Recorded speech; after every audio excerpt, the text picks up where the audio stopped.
I pulled into the driveway, the headlights of my car cutting through the quiet night. It was just after midnight, and my legs were barely holding me up after the longest 13-hour shift at St. Mary's Hospital. The familiar ache in my back was there, a constant reminder of my age. My feet screamed in protest as I stepped out of the car, my shoes still heavy from the shift. I had to rest. I had to sleep. That's all I could think about as I dragged my tired body toward the front door. But when I stepped onto the porch, something was wrong. It was too quiet. No TV blaring from the living room like usual. No sounds of Samantha chatting away on the phone or Adam's deep voice arguing over sports highlights. I paused, my breath catching in my chest, waiting for the familiar hum of life inside. But nothing. I reached for the door handle, but my eyes caught sight of something on the front lawn. 3 large suitcases were scattered across the grass like discarded trash. My heart dropped into my stomach as I took a few steps closer. There, beside the bags, was a small white envelope taped to the largest one. My name was written across the front in Samantha's familiar handwriting, curling perfectly around each letter. I wanted to scream, but the sound wouldn't come. I opened the envelope with trembling fingers. The note inside was short, cold, and to the point. If you want to live here, we have the garage. No dear Mom or Eleanor. Not even an apology for what she had just done. Just the garage. The garage. A place I had never imagined I would be forced into after all I'd done for this family. I stood there in the darkness, staring at the note, the rage building inside me. It was a feeling I hadn't allowed myself to acknowledge until now, anger so deep and bitter it burned my throat. My hands clenched into fists, the paper crinkling between my fingers. I knew something like this was coming. I had seen the signs, the subtle remarks, the way she looked at me when I entered a room. But still, I hadn't been prepared for this. I had spent years raising my children, caring for them, helping Adam and Samantha with everything they needed. I had put in every hour I could, sacrificing my own well-being to help them get ahead. And now this. Now I was nothing more than an inconvenience. It wasn't just the note. It wasn't just the bags on the lawn. It was the years of feeling like an outsider in my own home, the quiet moments when I felt invisible, like I didn't belong. Samantha had always made her disdain clear, but this felt different. This felt like the final blow. I should have been surprised. But somehow I wasn't. Deep down, I think I had been waiting for this moment to come. Waiting for the day when they would make it clear that I wasn't wanted. But now that it was here, I felt a cold emptiness that was worse than anything I could have imagined. I turned away from the house, my nursing bag still slung over my shoulder, the weight of it suddenly heavier than ever. I didn't know where I was going, but I knew I couldn't stay here. Not like this. Not anymore. With a heavy sigh, I pulled out my phone, my fingers moving automatically as I dialed the number I had saved weeks ago. The phone rang twice before a professional voice answered. Set Gardens Apartments. This is Maria. Hello, Maria. This is Eleanor Thompson. I'd like to confirm my move-in date for apartment 215. Of course, Mrs. Thompson. Everything is ready for you. Will you still need our moving service? I glanced back at the suitcases on the lawn, the light from the porch casting shadows across them. No, thank you. I think I have everything I need right here.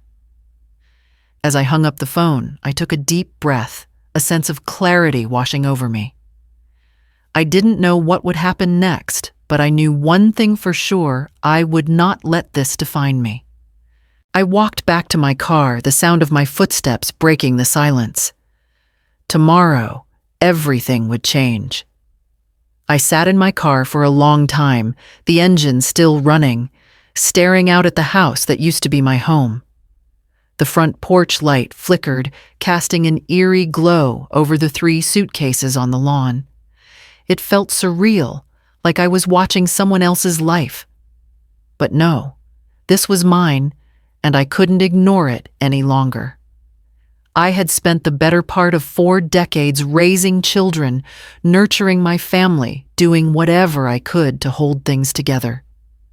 The years blurred together now, but the memory of those early days when Adam was still a little boy and we were a family felt like it was just yesterday. I had sacrificed so much for them, especially for Adam. His father had passed when he was young, and I'd been both mother and father to him. I thought he understood that. But somewhere along the way, something changed. When he met Samantha, I was hopeful at first. She was charming, confident, and seemed to love him. But then came the little things, the comments about how I cooked differently, how I cleaned too much, how I was always hovering. Samantha's tone had never been outright cruel, but it didn't need to be. It was in the way she would speak over me in conversations, dismissing my opinions with a quick smile, as if my experience didn't matter. I had ignored it, at first told myself it was just the growing pains of a new marriage. But as the years went by, the subtle condescension became more pronounced. She'd roll her eyes when I offered advice, never taking it seriously. And Adam. He wasn't the man I raised anymore. He had become so wrapped up in work in his own life with Samantha that he stopped noticing how his wife was treating me. I remember the first time I truly realized how far things had gone. It was at one of their dinner parties. I had spent the entire day preparing a meal just like I always did for family gatherings. As I set the table, Samantha greeted me with a forced smile and introduced me to her friends as Adam's mother, who helps around the house. Just like that. No mention of my career, of the fact that I'd worked as a nurse for over 40 years, no recognition of the sacrifices I had made for them. I was nothing more than hired help. That night, I quietly excused myself and went to my room, the weight of her words pressing down on me like a heavy blanket. I realized then that I wasn't just a guest in their home, I was an outsider. But I kept quiet. I kept swallowing my pride, telling myself that family was family, and I had to make it work. But the truth was, I had been ignoring the warning signs for far too long. And now, here I was with my belongings in the yard, and a note telling me where I could live. I thought of Adam and how much he had changed over the years. He used to call me every Sunday just to check in to talk about his week. But slowly, those calls became less frequent, replaced by texts, and then nothing at all. He had become so absorbed in his life with Samantha, so willing to let her control everything, that he stopped seeing me altogether. The man I had raised was gone, replaced by someone I barely recognized. The truth hit me like a slap in the face. I had been invisible to them for a long time. I had let them take everything from me, and now there was nothing left to give. As I sat there in the car staring at the house, I made a decision. I wasn't going to let them win. I sat there in the car for what felt like an eternity, staring at the house. My fingers rested on the steering wheel, cold against the leather, as I fought to steady my breathing. The anger still simmered inside me, but it was no longer the kind of rage that demanded a fight. Instead, it was something deeper, something quieter, disappointment mixed with a bitter sense of relief. I had spent so many years trying to make things work, trying to keep the peace, trying to be the mother and grandmother they needed. But what I hadn't realized until now was that I had been sacrificing my own dignity for their comfort. That stopped tonight. I knew I had no choice but to act. There was no point in begging, No point in pleading for a place in a home that had never really felt like mine. I wasn't going to beg Samantha or Adam to let me stay. They had already made their decision, and I had already made mine. I took a deep breath and pulled my phone from my purse. I had been preparing for this moment for months, though I hadn't fully admitted it to myself until just now. The phone number was saved, the contact name Sunset Gardens Apartments, just a tap away. I dialed. The phone rang twice before a calm voice answered. Sunset Gardens Apartments. This is Maria. Hello, Maria. This is Eleanor Thompson. I'd like to confirm my move-in date for apartment 215. Of course, Mrs. Thompson. Everything is ready for you. Will you still need our moving service? I glanced back at the 3 suitcases sitting like forgotten pieces of luggage on the lawn. I could hear the sound of my own heartbeat in my ears, steady but strong. No, thank you. I think I have everything I need right here. I hung up the phone, my hands steady for the first time in hours. The decision had been made. There was no turning back now. As I sat in the car, I let the silence wash over me. There was something almost peaceful in it. No demands, no expectations, just the quiet of my own resolve. I had done what I needed to do, and now, for the first time in a long while, I felt like I was in control of my own life. I didn't have a plan for everything there was, still so much I needed to figure out, so much I had yet to face. But I did know one thing: I wasn't going to allow them to treat me like this anymore. Not Samantha. Not Adam. Not anyone. I pulled out of the driveway slowly, the weight of the house fading in my rearview mirror. As I drove through the empty streets, the city lights casting shadows on the pavement, I couldn't help but feel like I was leaving behind more than just the place I had called home for so many years. I was leaving behind the version of me that had allowed herself to be invisible. I was leaving behind the woman who had been too afraid to demand more from life. In the distance, the apartment complex came into view, nestled quietly between a row of trees. I had visited the place once before, just to check it out, but I hadn't let myself imagine it as my home until now. It was a small 1-bedroom unit on the 2nd floor with a little balcony that overlooked a courtyard. Not much, but it was mine. I parked in front of the complex, the lights from the building shining down on me like a beacon. I could feel the air getting colder, but there was a warmth building inside me, something I hadn't felt in a long time. It wasn't excitement exactly, but it was something close to it. It was hope. Hope that I could finally start over.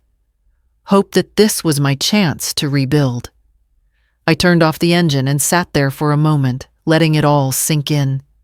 The quiet of the car felt like a deep breath after holding it in for far too long. The noise of the world outside had quieted, and I finally felt ready to step into my new life.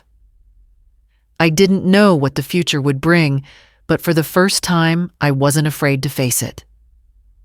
I got out of the car and walked toward the entrance of the building, the sound of my footsteps steady against the concrete. Tomorrow, everything would change. The apartment felt empty when I walked in, but not in a bad way. It was quiet, and the silence was a relief. I dropped my bag by the door, letting my fingers linger on the handle for a moment longer than necessary, taking in the stillness of the space. It was mine. A small 1-bedroom, but a place where I could finally breathe, a place I could call my own. But as I sat down on the worn sofa and looked around at the bare walls, memories crept into my mind. Memories of everything I had done for my family over the years. I had spent so much of my life taking care of them, putting their needs before my own, thinking that my love for them would be enough to keep us all together. But now here I was, alone in a strange apartment, abandoned by the very people I thought I'd always be there for. I thought of Adam, my son, and how I had raised him with everything I had. His father had died when he was just a boy, and I had done my best to be both mother and father to him. I worked long hours putting in shifts at the hospital, trying to make ends meet. But I never complained. I had him to look after, and that was all that mattered. When Adam married Samantha, I welcomed her into the family with open arms. I was glad he had found someone to share his life with. But over time, things changed. Samantha's subtle comments, her digs, started to wear on me. At first, I dismissed them, telling myself it was nothing. Maybe she was just tired, or maybe she didn't mean it. But the remarks didn't stop. They kept coming, and I kept swallowing them. I remember one Thanksgiving years ago. I had spent all morning preparing a meal just like I always did. I loved cooking for my family, and it made me feel useful, like I was contributing in some small way. But when we sat down to eat, Samantha made a comment about the turkey being overcooked. "Mom," she said, "maybe you should leave the cooking to the younger generation next time. We could probably make it better." It stung. I didn't say anything. I just smiled, though my hands were trembling slightly as I passed the mashed potatoes around the table. Adam, as always, didn't say a word. He never did when Samantha made her little jabs at me. I realized then that he had stopped seeing me as his mother. Instead, I had become a source of irritation, someone to be tolerated. And yet, I still gave. I gave every part of myself to them, financially, emotionally, physically. When their bills piled up, I stepped in, no questions asked. When Samantha was stressed, I would listen for hours, offering advice, even though she rarely took it. I helped raise their children, doing everything I could to make sure they had everything they needed. I would stay up late finishing up projects for their school, and no matter how tired I was, I kept giving. But the more I gave, the more they took. Samantha took my kindness and turned it into weakness. Adam took my love and thought it was a given. They both forgot who I was. Somewhere along the way, I had stopped being Eleanor, their mother and grandmother. Instead, I became invisible, an unpaid housekeeper, a babysitter. The woman who was just supposed to be grateful to be allowed in their lives. I sat there in the quiet of my new apartment, the echoes of the past ringing in my ears. I had been so patient for so long, so willing to sacrifice for them. But now, all I had was this empty apartment and the realization that I had been taken for granted. I didn't know what would happen next, but one thing was clear. I wasn't going to let them do this to me anymore. I wasn't going to stay invisible. I wasn't going to let my kindness be mistaken for weakness. Tomorrow, things would start to change. The note still sat on the small coffee table in front of me, the words glaring up at me like an accusation. I hadn't touched it since I first read it, but now in the quiet of the apartment, I couldn't escape it. The garage. That was it. No apologies. No attempt to make amends. Just a cold offer to put me in the garage. I picked up the paper slowly, my fingers curling around the edges as I read it once more, as if maybe this time the words would change. "If you want to live here, we have the garage." I couldn't help but let out a soft laugh, though it wasn't out of humor. It was disbelief, a sickening kind of amusement at the utter disrespect of it. I had given my life to this family, to Adam, and this was what I got in return, a place in the garage. Like I was a piece of forgotten furniture that needed to be tucked away somewhere out of sight. I folded the note carefully and slipped it into my pocket, the paper pressing against my chest like a weight. The urge to scream hit me, but I swallowed it back down. No, that wouldn't help.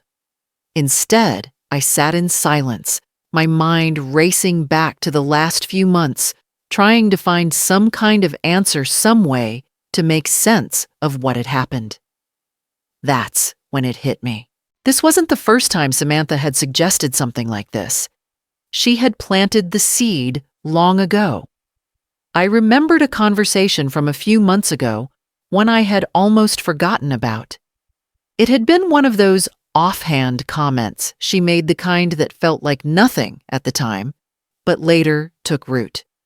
It was a Saturday evening, and I was sitting in the kitchen making dinner, as usual. Samantha had been pacing around the living room, talking about how much easier things would be if I didn't take up so much space in the house. I had been in the kitchen for a while, trying to ignore the tension that was slowly building between us. But then she'd walked in, leaned against the doorway, and casually dropped it. "You know, Eleanor, if you're going to stay here, maybe the garage would be a better option," she said, her tone light, almost too casual. "It's more private. You won't have to worry about getting in our way." I had looked up, thinking she was joking. But she hadn't been. She was serious. And at the time, I had brushed it off, thinking it was just another one of her offhand remarks not worth addressing. But now, as I sat in this quiet apartment, the memory of that moment settled in my gut like a stone. She had been laying the groundwork for this, for pushing me out. The garage offer wasn't just a suggestion, it was a statement. And now, reading her words again, I felt that old, familiar sting of betrayal. I had spent my whole life doing everything for them, raising my son, taking care of the house, supporting their family, and this was how they saw me. The anger surged up again, but this time it was different. It wasn't just about the garage. It was about reclaiming my dignity. I wasn't going to let them reduce me to a spot in the garage. I had a choice now. I had to make it count. I stood up, my feet steady beneath me. There was no turning back from this. I wouldn't let her win. Tomorrow, I would make a choice. I woke up early the next morning before the sun had even risen. The quiet of the apartment wrapped around me, a comforting stillness that had become my new reality. It was strange waking up in a place that was mine, but not quite mine yet.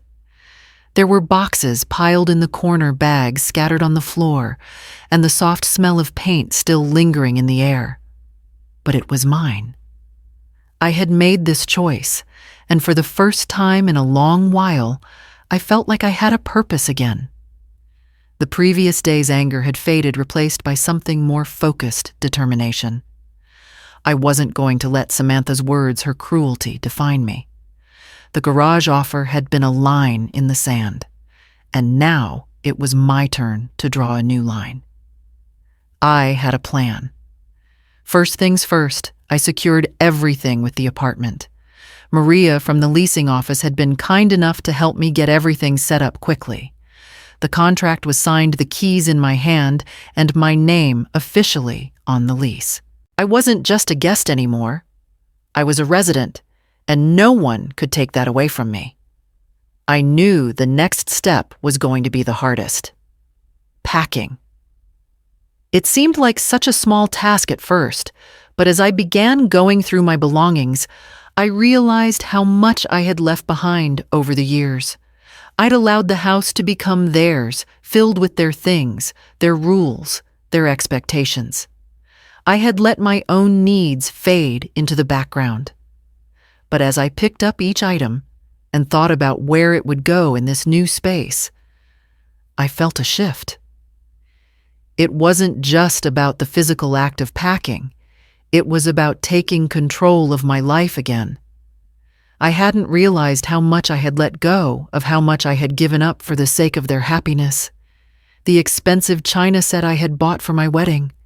The old photo albums of Adam when he was young, his first steps, his first day of school. All of it had sat untouched for years, gathering dust in the corners of my life, neglected and forgotten. Now, as I packed each item, I felt the weight of those years lifting. I wasn't just clearing out a room, I was reclaiming my life. I made the call to the movers, setting up a time for them to come the next week. I didn't need much, a few pieces of furniture, some kitchenware, my favorite books. The rest could stay behind. I didn't need the reminders of a life that no longer fit me. I paused for a moment and looked around the apartment, trying to take it all in. There was still so much to do, so many things to figure out. But for the first time in years, I felt something I hadn't felt in a long time: power. It was strange feeling powerful again. For so long, I had allowed myself to become small in their world, a supporting character in their lives. But now, I was writing my own story. And I had a plan. I spent the rest of the day packing, sorting through the mess of my past, one piece at a time.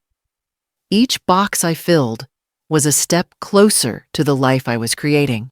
It wasn't just about leaving them behind, it was about finally making space for myself. Tomorrow, I would continue. Tomorrow, I would move forward. The movers arrived early, just as I had planned, and by noon, the last of my belongings had been transferred to the new apartment. The once empty space now had my things in it: my books, my worn-out armchair, a small dining table that had seen better days. I set the boxes down one by one, taking my time as I arranged things just so, feeling a strange mix of satisfaction and peace. It wasn't much, but it was mine. Finally, it was mine. After everything had been put in place, I sat on the small couch by the window, watching the late afternoon sunlight spill across the courtyard below. The apartment was still sparse, a little bare, but there was a quiet kind of peace here, one that I hadn't known in a long time. It was strange how easily the noise of the past few days had faded. The confrontation with Samantha, the hurt, the anger, it all seemed far away, now almost surreal. But I knew that peace wouldn't last forever. Samantha and Adam would eventually reach out, whether it was to demand answers or offer apologies, or maybe even try to convince me to return. I had no illusions about that. I had made my decision, but they hadn't yet realized that. And when they did, I was ready. For now, though, I allowed myself a moment of quiet.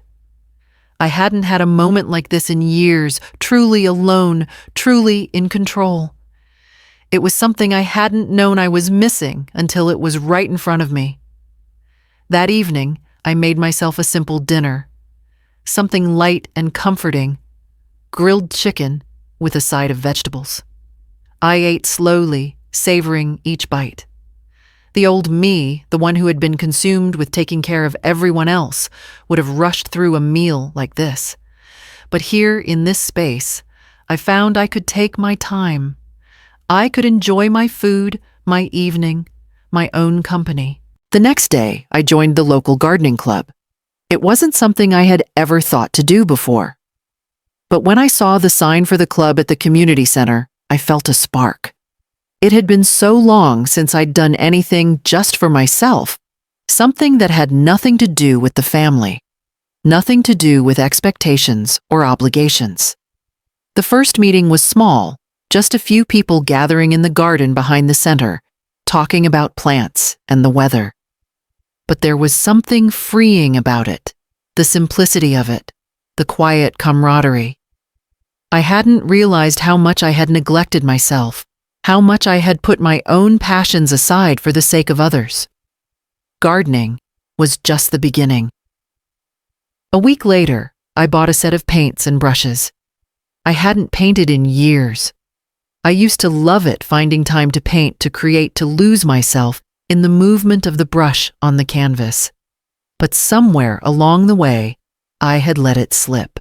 I had told myself I didn't have time, that there were more important things to do. But now I could do it again. I could paint. I could plant. I could live. As the days passed, I started to feel like a new version of myself was emerging. The old me, the one who had been swallowed by the needs of others, was slowly being replaced with something I hadn't realized I had lost me. The world was still there outside my door with all its noise and demands, but here, in this small apartment, I was learning how to ignore it. To listen only to my own thoughts, my own needs. And while I was at peace, I knew it wouldn't last. Samantha and Adam would come eventually, and they would want answers. They would want to tell me how wrong I was. But I had learned something over the years: silence can be the most powerful weapon of all. When you stop reacting, when you stop feeding into the chaos, the other side is forced to face the truth. And that truth was something they weren't ready for. For now, though, I was content to wait. I would not chase after them. I would not beg for their approval or their understanding. I would simply exist here in this new chapter of my life. The silence would be my answer. I had settled into a routine over the past few days: quiet mornings, afternoons spent in the garden or with my paintbrush, evenings alone with a good book or a warm cup of tea. It wasn't the life I had imagined for myself at this age, but it was peaceful, and that was enough. Then, as I sat down to dinner one evening, the phone rang. It was a number I didn't recognize, but there was something about the area code that made me hesitate. I pressed the button to answer, my heart racing just a little. "Hello, Mom." The voice was hesitant, unsure. My heart sank as I recognized it. "Adam." "Hi, Adam," I said, keeping my voice steady. "I don't understand." He began, his words tumbling out quickly. "Why did you leave? Why didn't you talk to me first? Samantha said you just packed up and left, without any warning." His tone was confused, hurt. I could hear the frustration building in his voice. "I don't understand what's going on." I closed my eyes for a moment, trying to steady myself. I hadn't expected this call, not yet. I had hoped it would come eventually. But now that it was here, I wasn't sure what to say. How could I explain to my own son the truth about his wife? How could I tell him everything without destroying the last thread of connection between us, Adam? I started softly. I didn't leave because of a small disagreement. This isn't just about the house or the way things were being run. It's about something much bigger. He was silent on the other end, waiting for me to continue. I could almost feel the confusion radiating from him. He had no idea what had been happening all this time, how deep the problem ran. "I've been dealing with a lot more than you realize." I continued, my voice tight with the weight of the years. "Samantha's been manipulating things, Adam, emotionally and financially.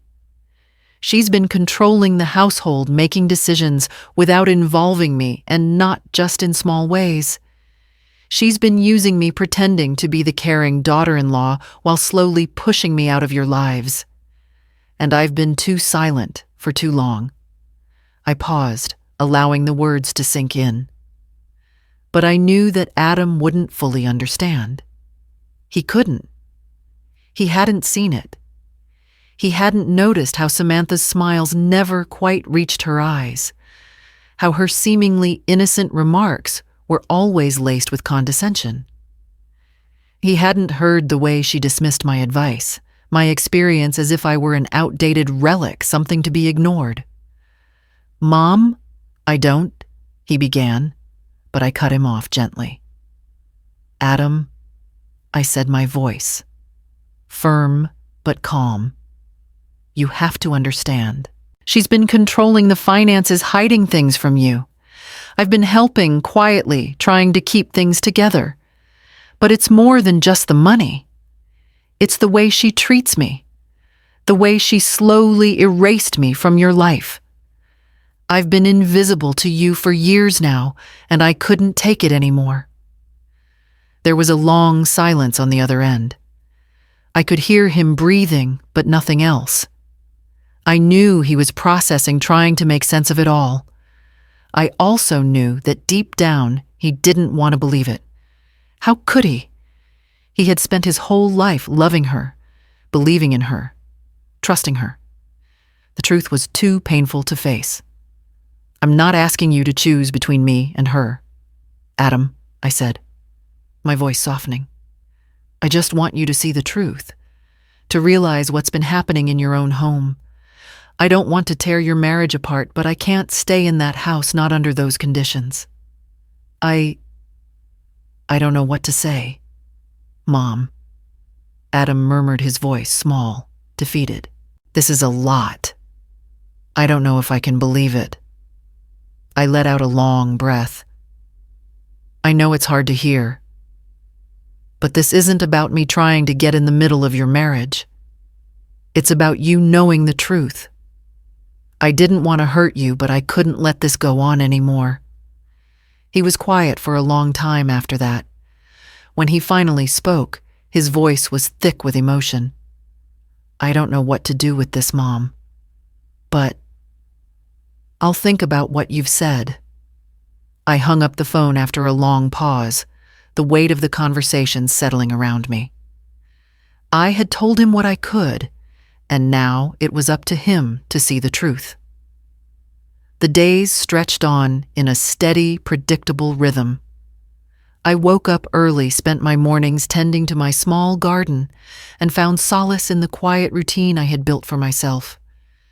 But every now and then, something would break that calm, something I couldn't ignore. It was like the air itself was thick with the things I had yet to face, and each day I felt the weight of it more.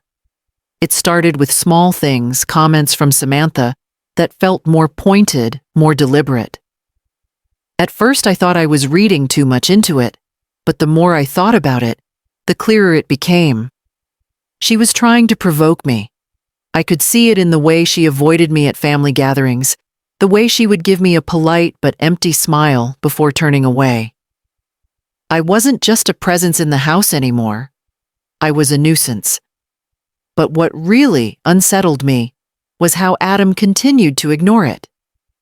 He was busy with work, yes, but that didn't stop him from stepping over the line when it came to his wife.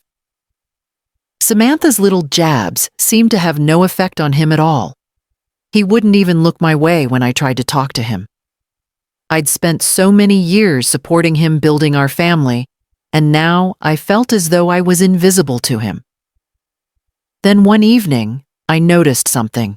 As I walked through the house, I glanced at the stack of bills on the kitchen counter. It wasn't unusual for the bills to pile up, but what caught my eye was the credit card statement that sat at the top. The balance was much higher than it should have been, and as I skimmed through the charges, I felt a knot tighten in my stomach. Expensive restaurants, designer clothes, spa treatments, all things that didn't match the financial situation we had been discussing for months. I couldn't just ignore it. I had been brushing aside the feeling that something was off for too long, and now I couldn't look away. Samantha had been hiding this, I realized. She had been running up bills living beyond their means, and none of it had been shared with Adam. I tried to approach him that evening, trying to remain calm, trying not to let my voice betray the anger I was feeling. "Adam, we need to talk about the finances. Samantha's been making charges that—" "Mom, I don't have time for this right now," he interrupted, running a hand through his hair. "I've got a lot on my plate."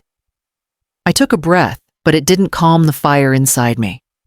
"Adam, you have to see this," I said, showing him the credit card statement. "These charges, they're out of control, and Samantha isn't being honest with you." He looked at the paper for a moment, his brow furrowing. "She told me we were doing fine. I've been working extra hours and she's been managing the budget. I trust her." I could feel the frustration building inside me.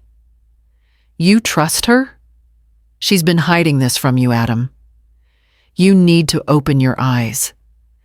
It's not just the money, it's everything. She's been pushing me out making decisions without telling you. She's controlling everything." Adam's face softened, but there was a distance in his eyes. "I don't know what you want me to say, Mom.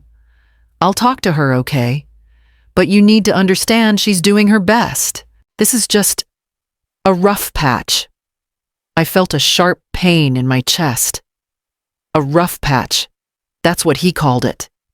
As if the years of manipulation were nothing more than a blip on the radar. "I'm not trying to come between you two," I said, my voice trembling despite my best efforts to stay calm. "But you need to see the truth. She's been lying to you." His response was a sigh, a quiet resignation in his voice. "I'll talk to her, Mom. But I need you to understand that I'm doing the best I can too." I left that conversation feeling more distant than ever. How do you protect someone you love from a person who has already broken their trust? Adam was my son, and I had given him everything. But no matter how much I wanted to pull him out of the mess that Samantha had created, I couldn't force him to see what was right in front of him. I was alone in this fight, and it was becoming harder with every passing day. It wasn't the first time I had gone through the papers on the kitchen counter, but something felt different this time. Maybe it was the quiet pull in my gut, the feeling that I couldn't ignore it anymore. I had watched too many signs pass by, too many moments where I let my concerns fade into the background, telling myself that I was overthinking. But now, as I looked at the stack of unopened bills and credit card statements, something in me snapped. I picked up the latest credit card statement, my hands steady, but my heart hammering in my chest. The numbers didn't make sense. Large, lavish purchases were scattered throughout dinners at expensive restaurants, designer clothing, and spa trips that cost more than I made in a month. And yet, every time I had spoken to Samantha, she had told me how tight things were, how they were struggling to make ends meet. The lies, the manipulation were written on these pages, and I could no longer ignore them. I opened a drawer where I kept the other statements, the ones that Samantha had hidden in the back of the stack. There it was, another credit card account under Samantha's name, a card that Adam had never known about. The balance was high, and the charges were even worse. Expensive jewelry trips to places they could never afford. Things I had never seen. As I sat there, staring at the paperwork, the anger that had been building in me finally broke free. How had I let it go on for so long? I pulled out my phone, my hands shaking as I began snapping pictures of the documents. I needed proof that couldn't be denied. My fingers trembled as I meticulously photographed every bill, every account, every charge. This wasn't just about money anymore. This was about everything I had given to this family, the sacrifices I had made, only to have it all used against me. For years, I had tried to stay out of their finances, to let Adam and Samantha manage their own household. I had paid my share of bills, contributed what I could, and kept my opinions to myself. But now, looking at these statements, I realized how little control I had ever truly had. Samantha had used me to cover up her reckless spending while pretending to be struggling. She had manipulated Adam into thinking everything was fine, while she drained their finances, sinking them deeper into debt. I felt sick. My hands were clammy, the weight of what I had uncovered pressing down on me. The person I had trusted, the daughter-in-law I had taken into my home, had been deceiving all of us. And Adam? He had no idea.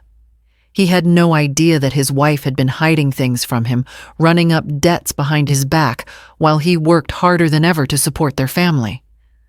I sat back in the chair, taking a deep breath. What was I supposed to do? Now I had the evidence, the truth, but it felt like too much to confront. How do you confront a betrayal so deep it threatens everything you've ever trusted? The silence in the apartment was deafening as I sat there, the photos of the documents scattered on the table in front of me. I had known for a long time that something wasn't right, but now I had proof, and I didn't know how to fix it. How could I help Adam see the truth without tearing everything apart? I stood up, slowly gathering the papers and carefully placing them in a folder. The weight of it all felt too heavy for one person to carry. But I didn't have a choice. I was the only one who could protect Adam from the woman he loved. I had spent days preparing for this moment. Days going over everything in my mind, what to say, how to say it, what the consequences would be. I had carefully documented every lie, every charge, every hidden account. I had the evidence. I knew what I had to do. It wasn't easy and it didn't feel right. But it was the only thing I could do. I sat down at the small kitchen table in my apartment one evening, the quiet of the space almost suffocating as I began writing. I had always been the one to keep my thoughts to myself to avoid confrontation. But not this time. This time, I needed them to see the truth. I needed them to understand what had been happening behind their backs. The words came easily at first, but as I went on, the weight of what I was about to do began to sink in. I had to make it clear without emotion, without accusations. Just the facts. Samantha had been running up debts in secret. She had opened credit card accounts without Adam's knowledge. She had been lying to him about their financial situation while living a life of luxury on borrowed money. It was all there in black and white. I folded the letter carefully, tucking it into an envelope, and then I set it aside. The next step would be even harder. I had to face them, both of them. The day of the confrontation came, and my stomach was in knots. I knew I couldn't wait any longer. I couldn't keep allowing this to eat away at me. I dialed Adam's number, my heart pounding in my chest as the phone rang. He answered on the second ring. "Mom, what's going on? I need to talk to you." I said, my voice steady despite the storm brewing inside me. "I need you to come over, both you and Samantha. There's something you need to see." There was a pause, and then he responded, his voice tinged with concern. "Is everything okay?" "No, Adam. It's not. Just come over. It's important." When they arrived, I could feel the tension in the air before they even stepped inside. Samantha walked in. First, her smile forced, and her posture rigid, as though she already knew what was coming. Adam followed, his face tight with confusion. I could see the uncertainty in his eyes, but he was still loyal to her. That much was clear. I sat them down at the table, the envelope with the documents placed between us like a silent mediator. "I've been keeping something from you, Adam." I began, my voice even but firm. "Something I should have told you long ago, and I'm sorry for not saying it sooner. But this has gone on long enough." Samantha's eyes darted nervously between us, but she didn't say a word. She had learned to control her expression by now, to look innocent, even when she was anything but. Adam, on the other hand, looked more confused than ever. "What are you talking about, Mom?" he asked, his voice rising slightly. "I'm talking about everything that's been happening behind your back," I said. "The way Samantha has been hiding things from you, the way she's been running up debt while pretending we're struggling. The things I've been paying for the lies she's been telling you." I slid the envelope across the table to Adam. "Look at these documents, Adam. Look at the credit card bills, the hidden accounts. This is what's been going on." Samantha's face flushed with anger as she grabbed the envelope and slammed it back down onto the table. "This is ridiculous. This is just some kind of attack on me. I haven't done anything wrong." Her voice was sharp defensive, but it was clear she was rattled. "Stop it, Samantha." Adam said, his voice quieter, but tinged with disbelief. He turned to me, his eyes searching mine. Is this really true? Mom? I nodded slowly, my eyes never leaving his. Yes, Adam. It's true. You need to see it, even if it's hard to accept. Samantha's composure began to crack as she glared at me. You have no idea what you're talking about. I've been managing everything, keeping this family together. This is just a way for you to try and tear us apart. Is that what you think, Samantha? I asked, keeping my voice calm though. Inside, I was anything but. You think I'm trying to tear you apart? You've been lying to him for years, using him to cover your tracks. And now, the truth is out. Adam sat back, his eyes flicking between the two of us. I could see the pain in his face as the pieces began to fall into place. He wanted to believe Samantha he did, but the evidence was right in front of him. He couldn't ignore it. What happens when the person who's wronged you finally faces the truth, I thought. Samantha had been caught, and there was no going back. The days following the confrontation with Adam and Samantha were some of the hardest I'd ever endured. Adam had left that night, his mind clearly in turmoil, but with a promise to think about it. Samantha, of course, had denied everything, clinging to her innocence with a venom that left no room for compromise. She had always been skilled at spinning a narrative, but this time, the truth had shattered her defenses. Despite the tension that had rippled through the house that night, I knew that I was in uncharted territory, and I was prepared for whatever came next, just not alone. I spent the next few days buried in paperwork, organizing the documents I had gathered over the months. It was a tedious process, but it felt necessary. The weight of everything I had uncovered felt overwhelming, and I needed clarity.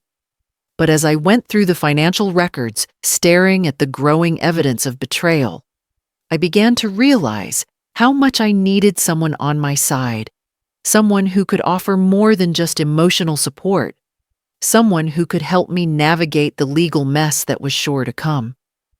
Then, on a quiet Wednesday afternoon, I received an unexpected phone call. The number was familiar, though I hadn't spoken to her in years.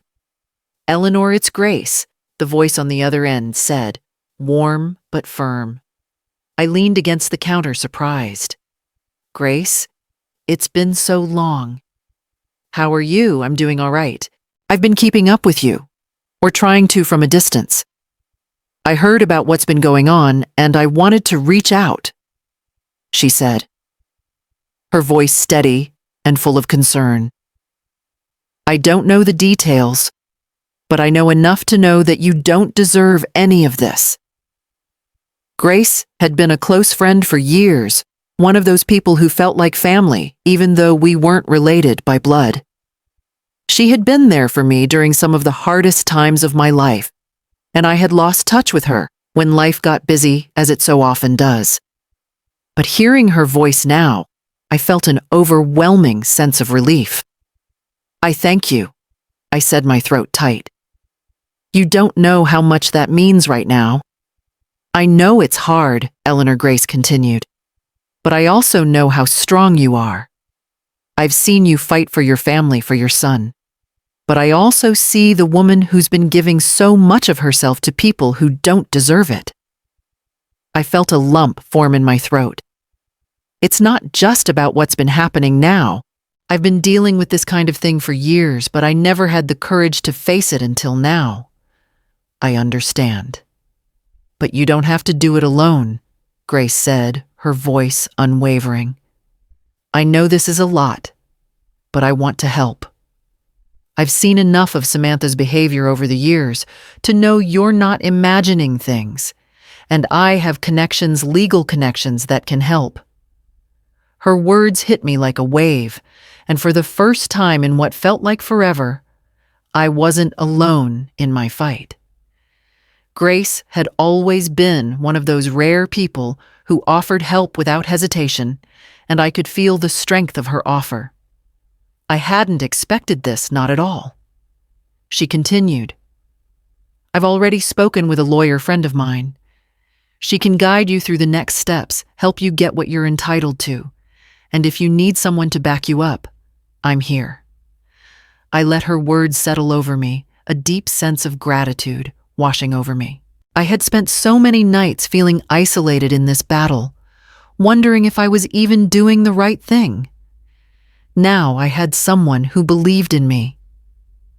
"I don't know what to say, Grace," I finally whispered, overwhelmed.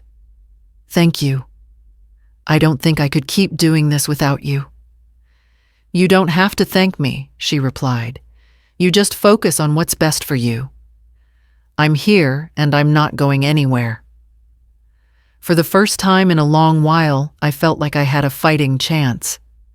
Grace's support wasn't just emotional, it was tangible. It was the foundation I needed to keep going.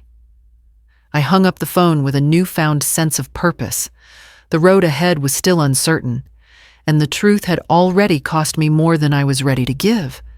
But now I wasn't alone, and I wasn't afraid anymore. With Grace in my corner, I knew I had the strength to face whatever came next. It had been a few days since I spoke with Grace, and the sense of support I had once felt was now starting to dissipate, replaced by the gnawing feeling that I was trapped in a place where I didn't belong. I had done everything I could to protect myself, but Samantha wasn't done yet. She was only becoming more relentless, more insistent on pushing me out of their lives. The phone call that sealed it all came late one afternoon. I had been sitting on the small balcony of my apartment, sipping tea when my phone rang. The name on the screen was all too familiar. I let it ring for a moment, staring at the words, Samantha. I had been avoiding her calls for a while, but this time I answered. Eleanor, her voice was sharp, carrying the same venomous tone that had become so familiar. "I've been thinking about things. Maybe it's time you realize you're too old to live alone. You're not in the best of health, and I think it might be better for you to move somewhere more suitable." I froze, unable to process what she had just said. Too old. A wave of disbelief washed over me. She had been relentless in making me feel like an outsider, but this was different. This wasn't just her undermining me. This was an outright attack on my ability to function independently. And it was meant to sting, to make me feel small, insignificant. "You don't get to decide that for me, Samantha," I said, my voice shaking, despite my efforts to remain calm. "I've been managing on my own just fine." "Oh, Eleanor, don't fool yourself," she snapped. "You've been living in that tiny apartment practically alone while Adam and I take care of everything. You don't think it's time for you to accept that you're not as capable as you used to be?" Her words hit me harder than I had expected. It wasn't the fact that she was suggesting I couldn't live alone. It was the audacity, the complete disregard for everything I had done for this family. I had given them everything. I had sacrificed my own happiness to make sure Adam and Samantha had everything they needed. And now she was telling me I was useless old a burden. "That's enough, Samantha," I said, my voice stronger now. "I don't need to hear any more of your insults. I'm not going to sit here and let you tell me how to live my life. I'm done." For a moment there was silence on the other end of the line. And then, with a mocking laugh, she replied, "Well, if you're done, then so be it. Don't come crawling back when you realize no one will put up with you like I have." I hung up the phone, the weight of the conversation still pressing down on me. It wasn't just the words she had said. It was the fact that she had already written me off, discarded me like an old, unwanted possession. And I had finally realized something she was never going to change. I was never going to fit into the life she had created for herself. I knew then that I couldn't keep pretending. I couldn't keep holding on to something that was already broken. I couldn't keep hoping that Adam would see the truth, that he would see how deeply his wife had hurt me. I had to let go. It was the hardest decision I had ever made, but I couldn't let my dignity be crushed any longer. It hurt more than I could put into words, but I had to do it for me, even if it meant losing Adam in the process. The decision was final. I blocked Samantha's number and deleted every trace of her messages from my phone. I wouldn't allow her to control me anymore. Tomorrow, I would face whatever came next. But today, I had taken the first step toward my freedom. The weight of the truth hung in the air as I stood at the table, the folder of evidence spread out in front of Adam and Samantha. This was it, the moment I had dreaded, but knew had to come. The moment when the lies would be exposed, and I would no longer be the one hiding in the shadows of their life. I looked at Adam first, his face still soft with confusion, but now I saw the cracks. The realization was creeping in, but he wasn't ready to admit it yet. He couldn't be.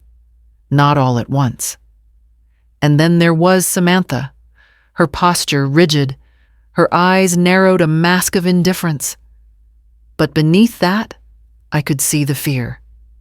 It was the same fear she had when she was cornered, when her carefully built world began to crumble. "I've kept quiet for too long, Adam." I began, my voice steady, even though my hands trembled. "But it's time you saw what's been going on behind your back." I pushed the folder forward. "This is what your wife has been hiding from you." Adam's eyes flicked down to the papers. The credit card statements, the hidden accounts, the receipts for expensive items that didn't match the life they had led. His face slowly paled as he picked up the first sheet, his hands moving mechanically, as if he couldn't quite believe what he was reading. Samantha scoffed, her voice cold and defensive.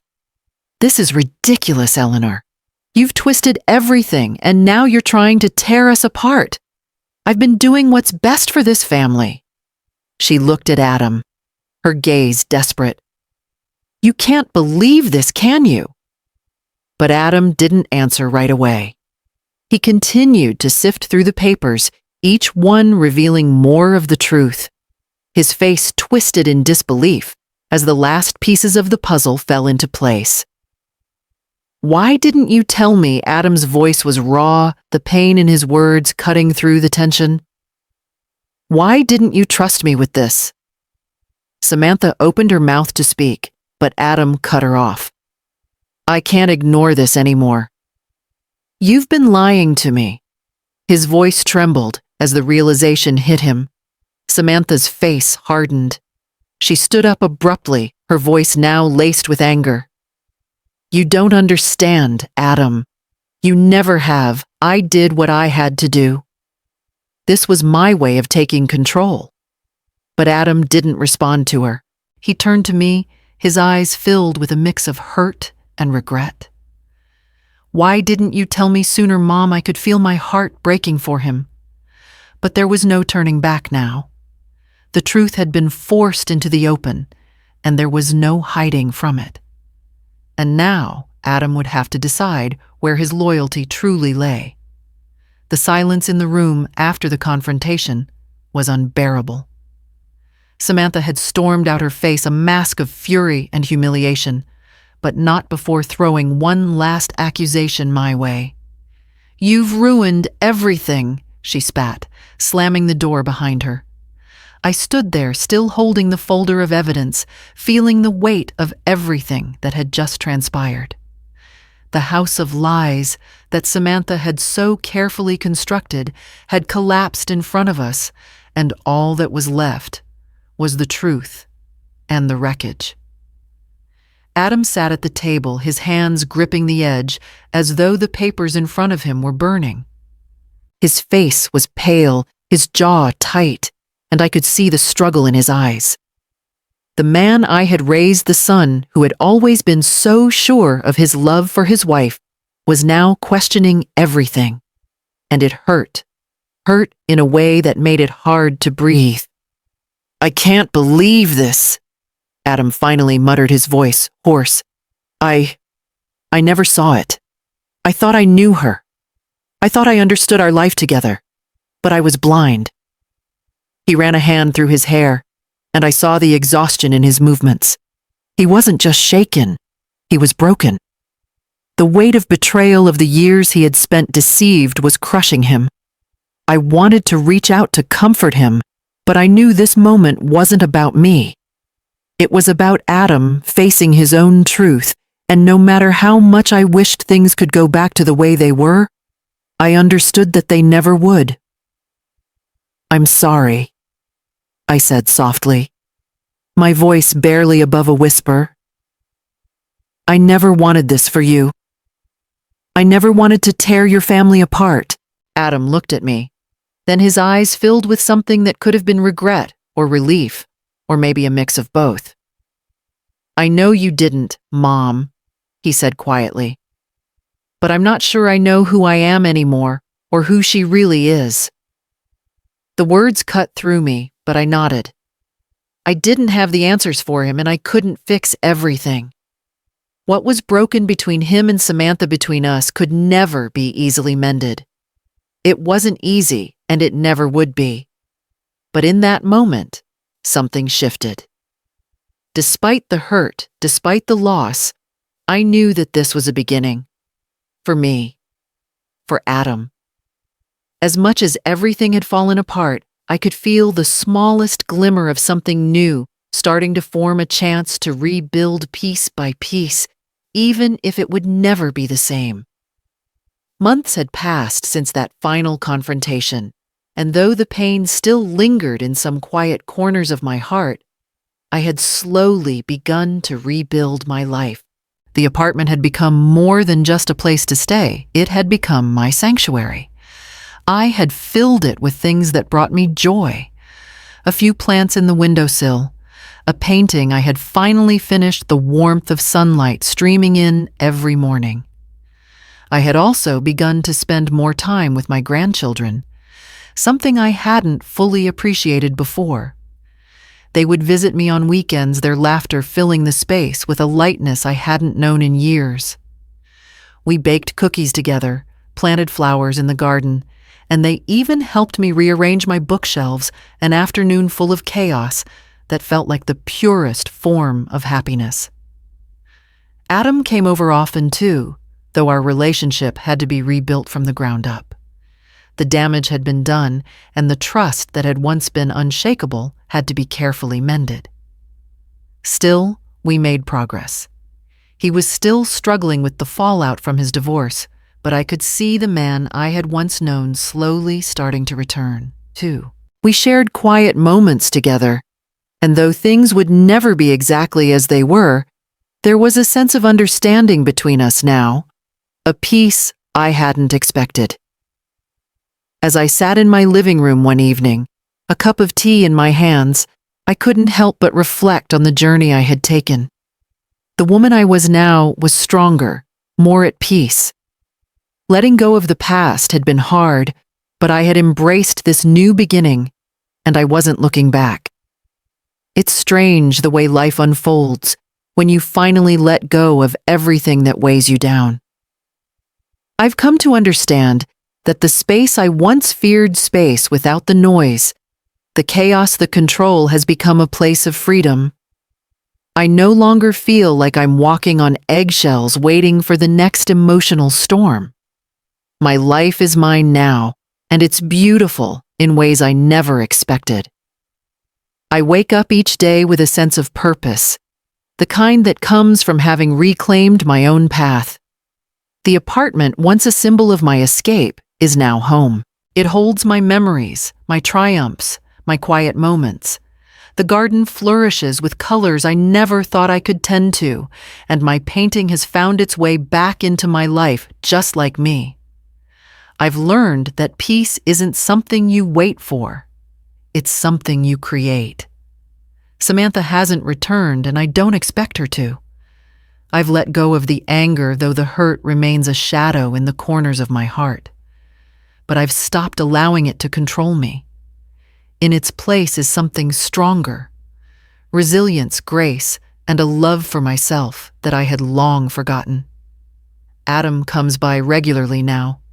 His visits are quieter, more meaningful. We share stories of the past and look toward the future, and though our relationship will never be the same, I am grateful for the slow rebuilding of trust. I'm not just surviving anymore, I'm thriving. And as I stand here looking out the window at the sunrise, I can't help but smile. A new dawn is here, and I'm ready to embrace it fully.